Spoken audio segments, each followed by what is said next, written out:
Today, I want to continue offering a couple of brief reflections on the various mysteries of the Rosary.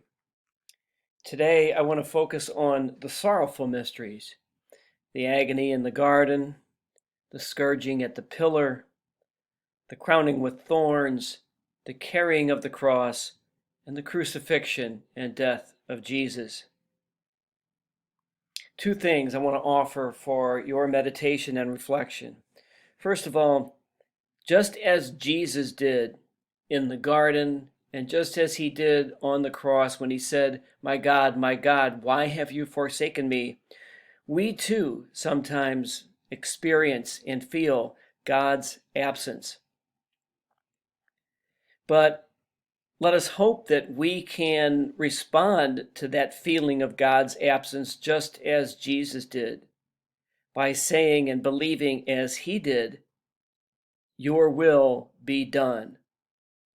Let us pray that we can maintain our faith that God is always with us, no matter what may happen to us, no matter what experiences we may have to go through, no matter what trials we may have to undergo.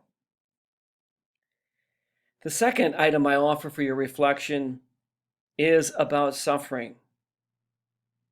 Jesus suffered, but Jesus did not suffer for its own sake. He suffered for humanity because of his love.